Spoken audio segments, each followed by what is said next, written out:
네, 오늘 하나님께서 주신 말씀은 말라기 3장입니다. 말라기 3장 7절에서 12절까지 말씀입니다. 네, 다 찾으신 줄 알고 같이 합독하겠습니다. 만군의 여호와가 이르노라. 너희 조상들의 날로부터 너희가 나의 규례를 떠나 지키지 아니하였도다. 그런즉 내게로 돌아오라. 그리하면 나도 너희에게로 돌아가리라 하였더니 너희가 이르기를 우리가 어떻게 하여야 돌아가리까 하는도다. 사람이 어찌 하나님의 것을 도둑질하겠느냐. 그러나 너희는 나의 것을 도둑질하고도 말하기를 우리가 어떻게 주의 것을 도둑질하였나이까 하는도다. 이는 곧 11조와 봉헌물이라. 너희 곧 온 나라가 나의 것을 도둑질하였으므로 너희가 저주를 받았느니라. 만군의 여호와가 이르노라. 너희의 온전한 11조를 창고에 들여 나의 집에 양식이 있게 하고 그것으로 나를 시험하여 내가 하늘 문을 열고 너희에게 복을 쌓을 곳이 없도록 붙지 아니하나 보라. 만군의 여호와가 이르노라. 내가 너희를 위하여 메뚜기를 금하여 너희 토지 소산을 먹어 없애지 못하게 하며 너희 밭에 포도나무 열매가 기한 전에 떨어지지 않게 하리니 너희 땅이 아름다워짐으로 모든 이방인들이 너희를 복되다 하리라. 만군의 여호와의 말이니라. 아멘. 네, 오늘 본문 말씀으로 온전한 11조의 의미라는 제목으로 여러분과 말씀을 나누기를 원합니다. 오늘 본문이 11조에 대한 하나님의 뜻과 또 주시는 그 축복의 말씀들이 나와 있는 그런 유명한 본문이죠. 우리가 드리는 이 물질에 대해서 또 주님 앞에 드리는 이 물질에 대해서 한번 생각해 보는 그런 시간 갖기를 원합니다. 우리 교회에서 이 헌금 문제만큼 핫 이슈가 있을까요? 다들 돈에 대해서 민감하지 않습니까? 교회는 오고 싶은데 헌금 때문에 못 온다는 사람들도 저는 많이 봤습니다. 그러나 여러분, 헌금에 대해서 성경적인 원칙을 우리가 잘 이해한다면은 우리가 좀 더 자유한 마음으로 이 신앙생활을 할 수 있습니다. 그래서 사실 하나님께서 우리에게 원하시는 것은 물질은 아니거든요. 그 물질의 그 뒤에 있는 우리의 마음이고 우리 자신을 사실은 하나님께서 원하시기 때문입니다. 먼저 오늘 본문 말라기 3장 8절에서 11절 말씀 보시면은 11조에 대해서 논란이 많은 구절이죠. 옛날이나 지금이나 보면은 돈을 내라고 하면은 좋아하는 사람들이 없었던 것 같아요. 보니까 구약의 이스라엘 성도들이 11조를 잘 내지 않았다는 것을 말씀을 통해서 우리가 알 수 있습니다. 에스라와 느헤미야 시대에 이 성전의 예배가 회복되고 또 율법을 가르치고 영적 회복을 위해서 이 선지자들을 중심으로 해서 많은 노력을 했음에도 불구하고 가장 잘 지켜지지 않는 것이 이때도 역시 11조의 문제였던 것 같습니다. 그런데 우리가 알아야 할 것이 있는데요. 이 구약에서의 이 11조는 이 이스라엘이라는 나라에 살면은 당연히 자신이 감당해야 되는 세금과 같은 어떤 기본 헌금이었다는 것이죠. 이것을 내지 않으면은 이스라엘이라는 나라의 시스템이 작동할 수가 없는 그러한 헌금이었습니다. 구약의 11조는 사실은 율법 이전에부터 존재했었습니다. 여러분, 아브라함이 처음에 자기의 사병 318명을 데리고 가서 붙잡혀간 롯을 구하기 위해서 가서 전쟁을 하지 않습니까? 어떤 나라들하고 전쟁을 하는가 하면은 5개의 나라의 연합군하고 같이 전쟁을 해요. 그리고 그 연합군을 격파하고 승리하고 돌아오죠. 근데 가만히 보세요. 318명을 가지고 5개국의 연합군하고 싸워서 이겼다는 게 이게 말이 되는 이야기입니까? 진짜로 이해가 잘 안 가는 그러한 전쟁의 성리입니다. 그리고 성전하고 돌아오는 길에 살렘 왕이자 하나님의 거룩한 하나님의 대제사장인 멜기세덱을 만나는데 이 사람을 통해서 아브라함이 깨닫습니다. 하나님께서 나를 위해서 싸우신 거구나. 이러한 사실을 깨닫게 되었다는 것입니다. 그래서 아브라함이 이 전쟁이 내가 잘해서 이긴 게 아니구나. 이것을 이제 깨닫고 제사장 멜기세덱의 하나님 은혜에 감사합니다.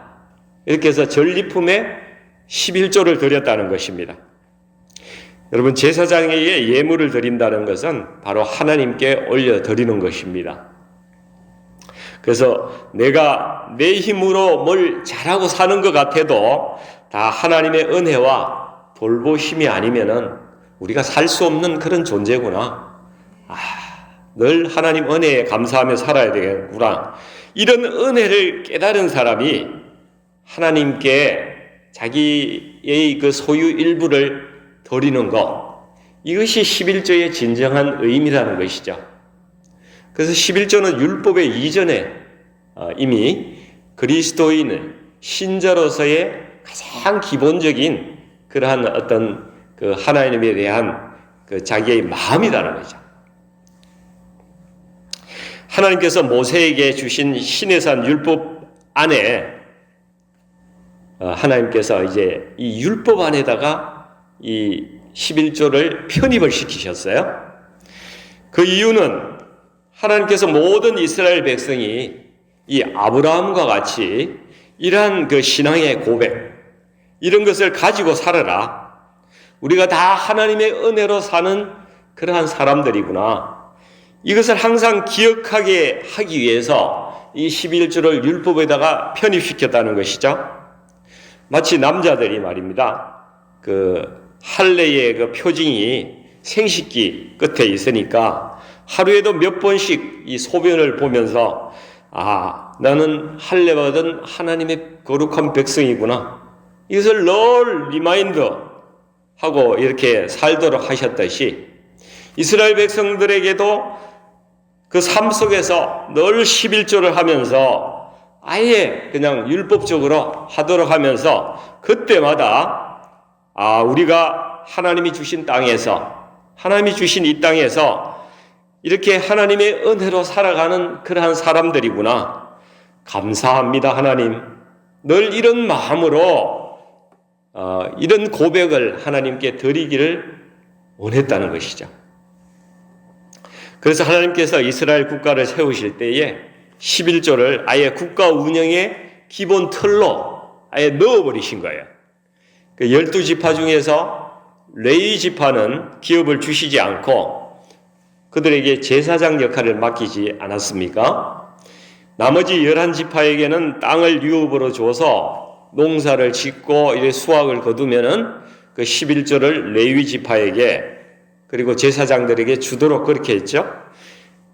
레위 지파와 제사장들에게 11조를 이렇게 준다는 것은 그 위에 계신 하나님께 드린 것으로 이 백성들이 인식하면서 드렸다는 것입니다.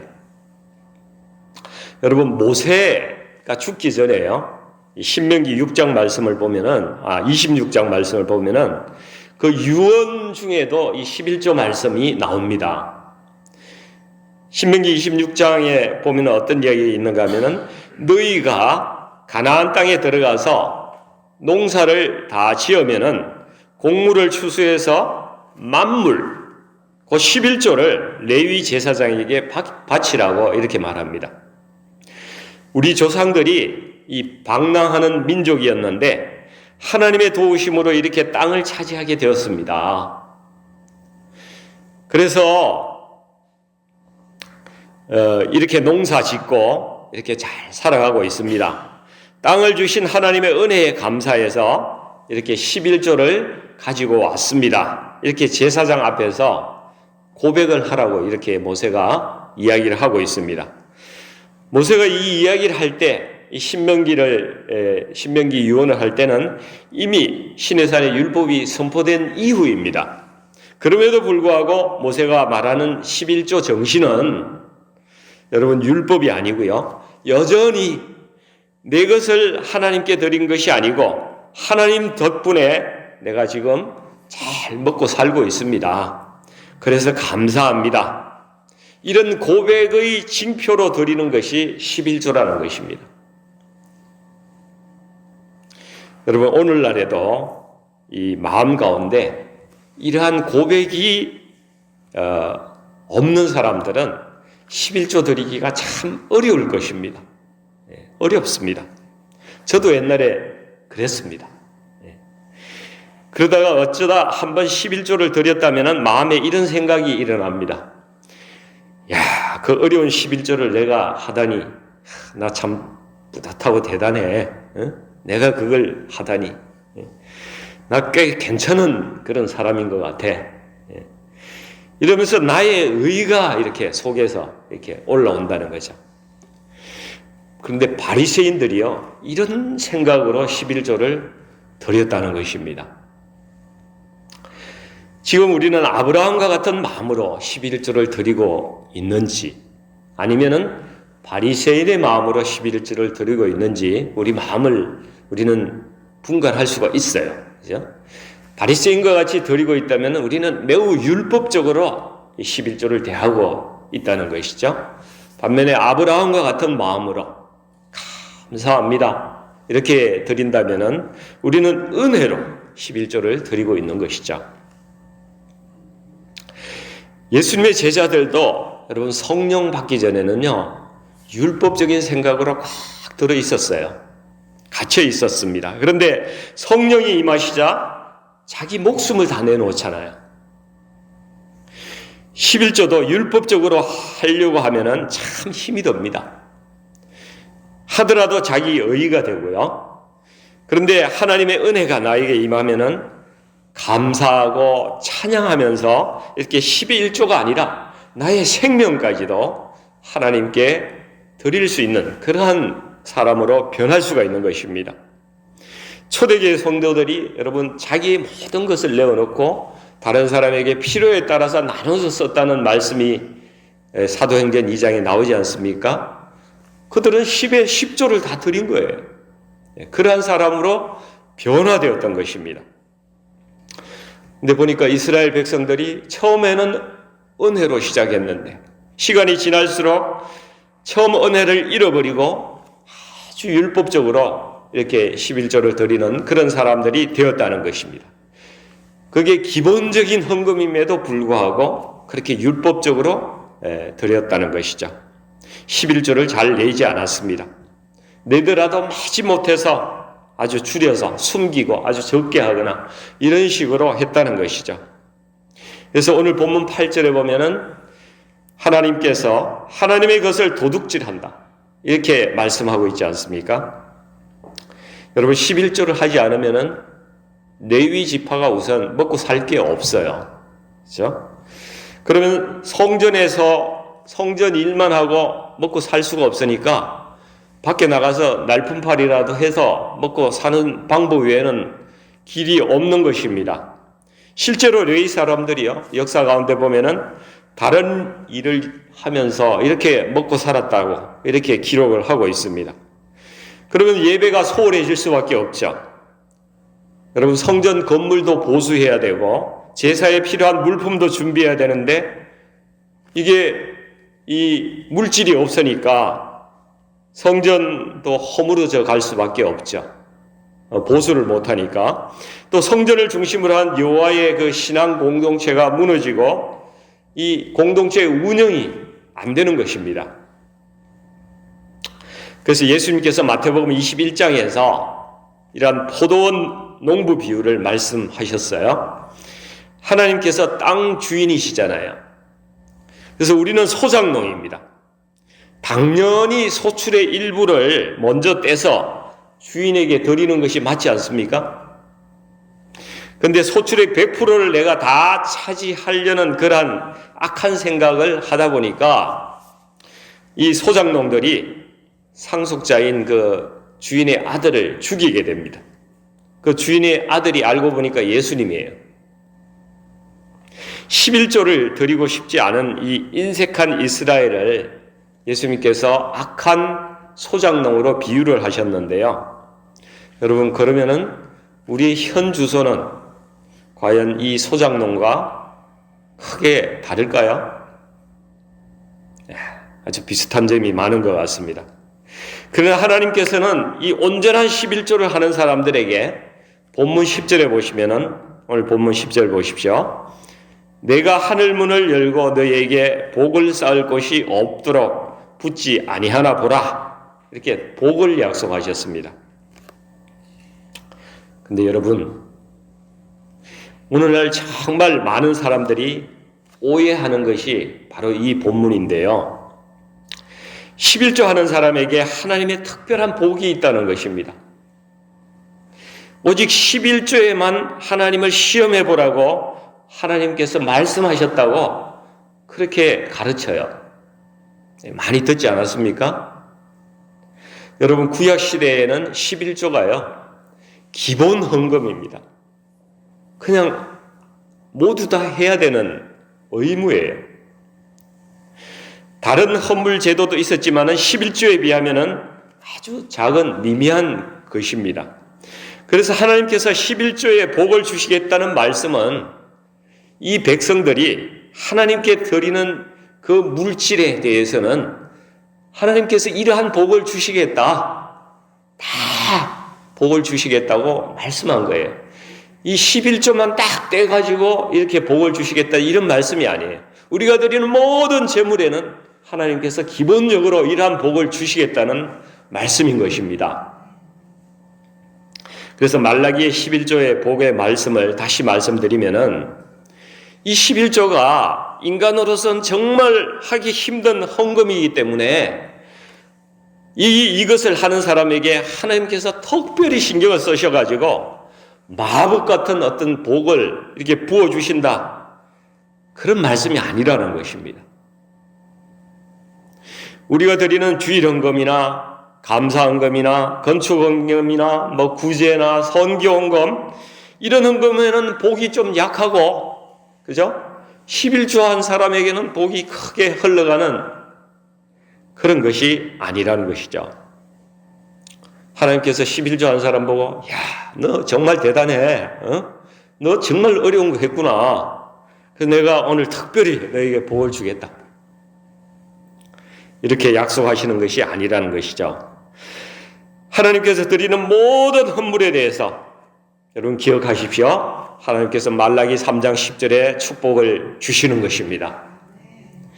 하나님께서 어떤 방식으로 축복하실 것인가에 대해서 11절과 12절 말씀에 나오는데요.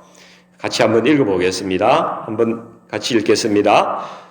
만군의 여호와가 이르노라.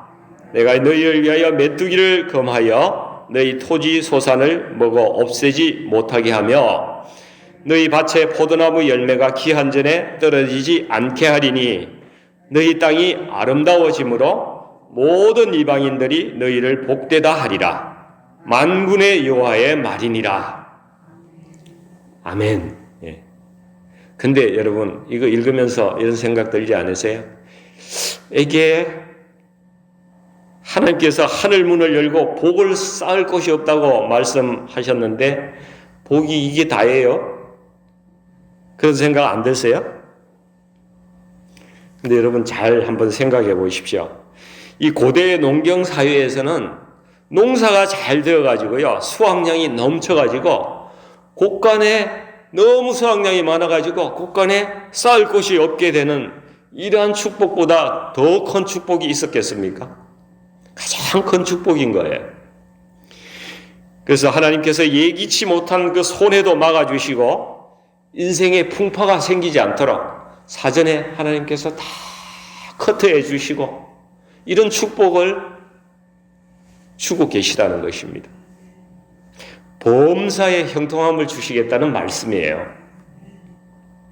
그런데 하나님께서 온전한 11조를 드리라고 지금 여기에서 말씀하고 계세요. 온전한 11조를 드릴 때 이러한 축복이 있다, 이렇게 말씀하십니다. 여러분, 온전한 11조가 어떤 11조를 말씀하실까요? 사람들이 이런 질문들 많이 하지 않습니까?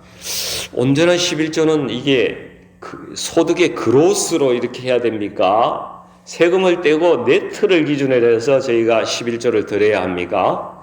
이런 질문 많이 들어보지 않습니까? 그리고 하나님께서 여러분 그로스로 기준으로 하든지 네트로 하든지 이런 거 따지시겠습니까?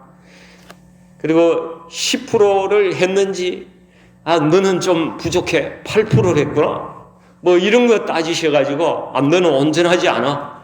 하나님께서 과연 그렇게 보실까요? 그것이 온전함의 기준일까요? 본문 7절을 한번 보십시오. 만군의 여호와가 이르노라 너희 조상들의 날로부터 너희가 나의 규례를 떠나 지키지 아니하였도다. 그런즉 내게로 돌아오라. 그리하면 나도 너희에게로 돌아가리라. 여러분 하나님의 진짜 관심은요. 백성들이 하나님의 말씀 가운데로 돌아와서 하나님의 말씀을 청종하고 순종하는 데 있는 것입니다. 예수님께서 11조에 대해서 주신 말씀이 있어요. 마태복음 23장 23절에서 24절까지 말씀인데요. 화 있을진저 외식하는 서기관들과 바리새인들이여 너희가 박하와 회양과 건채의 11조는 들이되 율법에 더 중요한 바 정의와 긍휼과 믿음은 버렸도다. 그러나 이것도 행하고 저것도 버리지 말아야 할지니라. 예수님께서 이렇게 말씀하셨어요. 여러분 율법 안에 있는 정의와 긍휼과 믿음은 여러분 참된 율법의 정신입니다. 또 하나님의 생명의 말씀이죠. 그것이 바로 예수 그리스도를 나타내는 말씀인 것입니다. 온전한 11조는 예수 그리스도의 마음, 예수 그리스도의 정신, 온전한 율법의 정신, 이것이 들어있지 않으면 안 되는 것입니다. 예수 그리스도로 같이 포함된 그러한 11조가 온전한 11조라는 것입니다. 하나님께서 그리스도를 믿는 믿음으로 드리지 않는 제물은 아예 받지를 않으십니다. 기뻐하지 않으세요. 연락하지 않으십니다. 여러분 이사야 66장 3절을 보시면요. 소를 잡아 드리는 것은 살인함과 다름이 없고 어린 양으로 제사 드리는 것은 개의 목을 꺾음과 다름이 없다고 말씀하고 있어요. 그리스도가 없는 제물, 정의와 긍휼과 믿음이 없는 제물, 그러한 헌신은 아무 의미가 없다는 말씀입니다. 여러분 온전한 11조는 돈이 아니라 물질이 아니라 여러분 정의와 긍휼과 믿음의 삶 그 자체였습니다. 바로 예수 그리스도 안에 있는 성도의 순종인 것입니다. 이것을 하나님 앞에 드려야 온전한 11조를 이루는 것입니다. 그래서 우리 성도는 자신을 거룩한 산제물로 하나님 앞에 드리는 것이 바로 온전한 11조를 드리는 것입니다. 오늘날에도 우리가 여전히 11조가 귀해요. 왜냐하면 거기에 정말 하나님께서 기뻐하시는 고백이 담겨 있는 것이거든요. 내 안에 계신 예수 그리스도에 대한 믿음과 우리의 모든 삶이 하나님의 은혜임을 고백하는 이 표징과 고백이 바로 그 11조 안에 들어있다는 것입니다. 이것은 아브라함이 드렸던 바로 그 11조의 정신입니다. 이런 의미에서 오늘도 여전히 11조는 우리 신앙의 아름다운 고백이 될 수 있는 것입니다. 여러분 그러나 이것이 성령 받고 은혜를 체험한 사람에게는 참 11조 드리는 게 기쁨으로 드릴 수가 있어요. 근데 율법적으로 그죠? 내 것 중에서 이게 다 내 것인데 이 중에 내가 좀 떼어서 이렇게 드리려고 이런 마음을 가지고 있으면은요 참 힘이 듭니다. 쉽지가 않습니다. 저는 이전에 개인적으로 이런 생각을 해봤어요. 교회에서 다른 헌금제도 전부 없애버리고요. 모든 성도들이 이 정말 하나님 앞에 드리는 이 고백과 함께 11조 헌금만 충실하게 하는 그러한 교회 되면 어떨까? 그런 생각을 한 적이 있어요. 그러면 교회 공동체가 더 많은 일을 감당할 수가 있고 우리 성도들도 바른 신앙 위에 서서 이렇게 헌금의 시험도 받지 않고 이렇게 할 수 있지 않을까? 그런 생각이 제 개인적으로 해봤다는 것입니다. 네. 그러나 어떤 헌금이든지 기쁨으로 하나님 앞에 감사해서 자원해서 드리면은 하나님께서 다 기뻐하시고 축복하시는 것입니다. 여러분, 공동체가 운영이 되려면요 물질이 필요해요. 그죠? 예수님께서도 복음 전하러 다니실 때에 헌금을 의지하셔서 사역하셨어요. 여러분, 가룟 유다가 그 돈괴를 맡은 그런 제자 아닙니까? 네. 그것을 가지고 다니면서 관리를 했었죠. 현재 우리도 공동체의 사역에 필요한 이 재원을, 그죠? 성도들이 같이 사랑의 짐을 지는 그러한 마음으로 이렇게 헌금을 해서 우리 교회 공동체가 운영이 되고 있지 않습니까? 여러분, 헌금에 대한 설교는 괜히 오해를 자꾸 불러일으키기 때문에 목회자들이 가장 꺼리는 그런 주제예요. 사실은 목회자는 사실 교회가 정해준 사례비만 받지 뭐 헌금을 관리하는 것도 아니고, 그죠? 그걸 뭐 자기가 가져가는 것도 아니고, 얼마든지 바른 그러한 그 헌금 생활에 대해서 설교해야 된다고 저는 생각합니다. 그래야 우리 성도들이 좀 더 바르게 말씀을 알고 바른 그런 물질 생활을 해서 하나님께 축복을 받는 그런 통로가 된다고 생각을 합니다. 그래서 헌금에 대한 설교도 필요해요, 여러분. 그래서 오늘 제가 11조에 대해서 짧은 시간에 우리의 11조에 드리는 마음가짐, 이것에 대해서 말씀을 좀 드렸는데요. 저와 여러분 모두가 하나님께 드리는 삶이 사실은 얼마나 복된 것인지 체험을 해본 사람만이 아는 그 복이 있습니다. 그 복을 여러분 마음껏 누리는 그러한 우리 저와 여러분이 되었으면 합니다. 여러분을 축복합니다. 같이 기도하겠습니다. 아버지 하나님, 감사합니다. 우리를 죄악 가운데서 부르셔서 성도로 삼아주시고 지금까지 인도하여 주신 그 하나님의 은혜가 우리에게 차고 넘치는 것을 이 시간 고백합니다.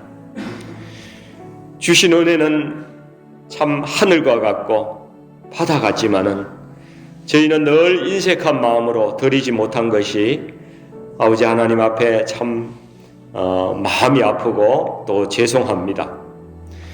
하나님, 우리 모두 성령으로 충만케 하셔서 저희들에게 새 영을 부어주시고 하나님의 크신 은혜를 늘 감사하며 찬양하면서 이 땅 가운데서 기뻐하며 늘 감사로 하나님 앞에 드릴 수 있는 그러한 영혼들이 될 수 있도록 하나님 저희를 변화시켜 주시옵소서.